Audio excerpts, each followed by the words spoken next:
ગુજરાતમાં હવામાન આગાહી મુદ્દે ચાલી રહેલો વિવાદ વધુ તીવ્ર બન્યો છે। આગાહીકાર પરેશ ગોસ્વામીએ વિજ્ઞાન જાથા અને તેના ચેરમેન જયંત પંડ્યા સામે આકરા પ્રહાર કર્યા છે। પરેશ ગોસ્વામીએ જણાવ્યું કે વિજ્ઞાન જાથા દ્વારા આગાહીકારોના વિરોધને સસ્તી પ્રસિદ્ધિ મેળવવાનો પ્રયાસ ગણાવી શકાય। તેમણે દાવો કર્યો કે હવામાન આગાહીમાં 90 થી 92% સુધીની ચોકસાઈ પણ મહત્વપૂર્ણ માનવી જોઈએ। ગોસ્વામીએ વિજ્ઞાન જાથાના નિવેદનોને ખેડૂત વિરોધી ગણાવતા કહ્યું કે ખેડૂતો હવામાન આગાહી પર નિર્ભર રહે છે અને આવી ટીકાઓ તેમના માટે ગેરસમજ ઊભી કરી શકે છે। તેમણે વધુમાં આક્ષેપ કર્યો કે જાણીતા આગાહીકાર અંબાલાલ પટેલને માનસિક રીતે ટોર્ચર કરવામાં આવી રહ્યા છે અને આ જ કારણે તેમણે જાહેર આગાહીઓથી દૂર રહેવાનો નિર્ણય લીધો હોવાનું જણાવ્યું છે। આ મુદ્દે વિજ્ઞાન જાથા તરફથી પણ અગાઉ આગાહી પદ્ધતિઓ અંગે સવાલો ઉઠાવવામાં આવ્યા હતા, જેને કારણે બંને પક્ષો વચ્ચે શાબ્દિક યુદ્ધ તેજ બન્યું છે। રાજ્યની અંદર જ્યારે વરસાદની આગાહીની જો વાત કરો તો એમાં સૌથી પહેલું એક નામ સામે આવે છે, એ છે અંબાલાલભાઈ પટેલ, જે ખૂબ મોટી ઉંમરના છે, તે નિવૃત્ત અધિકારી છે। પોતાને કોઈ જ પ્રકારનો વ્યક્તિગત સ્વાર્થ નથી, નિસ્વાર્થ ભાવે આ રાજ્યની અને આ રાજ્યના ખેડૂતોની સેવા વર્ષો સુધી એમણે કરી છે અને એમની સેવાથી ગુજરાત રાજ્યના ખેડૂતોને અને ગુજરાત રાજ્યને ઘણા બધા ફાયદા થયા છે। પણ હવે આજકાલ વિજ્ઞાન જાથા છે એ સસ્તી પ્રસિદ્ધિ માટે થઈને અંબાલાલ કાકાનો અને એની આગાહીનો વિરોધ કરી રહ્યા છે। અંબાલાલ કાકા હોય કે કોઈ પણ વ્યક્તિ હોય, અંતે બધા માણસ છે।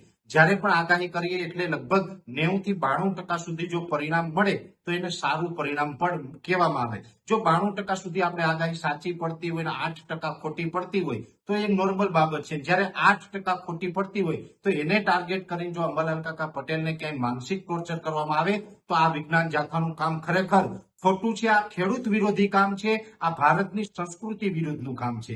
બીજું, આજે તો અંબાલાલ કાકાએ એવી એક જાહેરાત કરી છે કે હવે આજથી હું આગાહી કરવાનું બંધ કરું, કેમ કે વારંવાર વિજ્ઞાન જાથા તરફથી એને માનસિક રીતે પ્રતાડિત કરવામાં આવ્યા, એને ટોર્ચર કરવામાં આવ્યા અને એના માનસિક ત્રાસથી આજે અંબાલાલ કાકા આગાહીમાંથી જે નિવૃત્તિ લઈ રહ્યા છે, આ સાંભળીને આજે મને ખૂબ દુઃખ થઈ રહ્યું છે।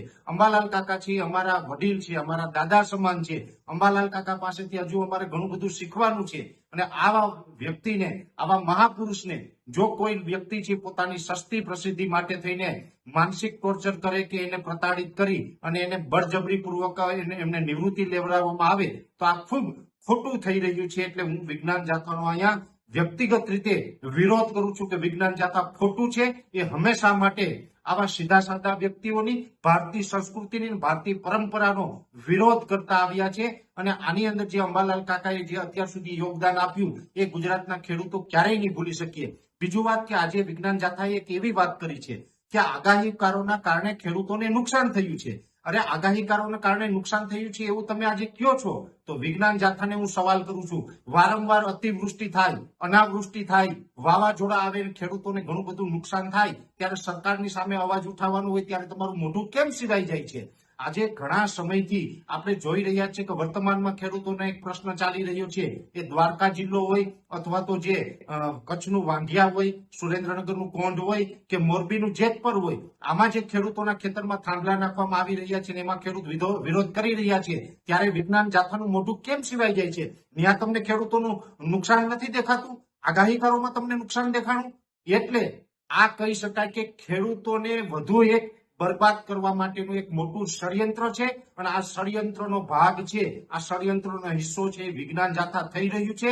કઈ રીતે આ ગુજરાત રાજ્યમાંથી ખેડૂતોને નુકસાન પહોંચાડી શકાય, ખેડૂતોને જે મળતી સુવિધાઓ છે બંધ કરી અને ખેતીને ભાંગી જાય, તો આ ખેતી જો ભાંગી જાય એ પછી ઉદ્યોગપતિને કેવી રીતે આ ખેતી છે આસાનીથી આપી શકાય, એટલા માટે થઈને ખેડૂતોને બરબાદ કરવા માટે થઈને આ એક ષડયંત્ર ચાલી રહ્યું છે અને આની અંદર વિજ્ઞાન જાથા છે ક્યાંય ને ક્યાંય મોટો રોલ ભજવી રહ્યું છે, આવું મને લાગી રહ્યું છે। એટલે જો વિજ્ઞાન જાથા આ રીતનું કૃત્ય બંધ નહીં કરે તો ગુજરાતના 56 લાખ ખેડૂત ખાતેદારોને હું સાથે રાખી અને વિજ્ઞાન જાથા અને વિજ્ઞાન જાથાના ચેરમેન જયંતભાઈ પંડ્યા વિરુદ્ધ આંદોલન કરીશ અને એમની વિરુદ્ધ પણ ફરિયાદ હું લખાવીશ કે અમારા ગુજરાતના ખેડૂતોને બરબાદ કરી અને અમારા ખેડૂતોની જે જમીન છે આ જમીન તમે કોઈ ઉદ્યોગપતિને અપાવવા માંગો છો અને આ જમીન ઉદ્યોગપતિને અપાવવા માટેથી તમે કોઈને કોઈ ઉદ્યોગપતિ પાસેથી સોપારી લીધી હોય એવું વ્યક્તિગત મને લાગી રહ્યું છે। એટલે આની પણ એક નિષ્પક્ષ તપાસ થવી જોઈએ જેવી મારી સરકાર પાસે માંગ છે।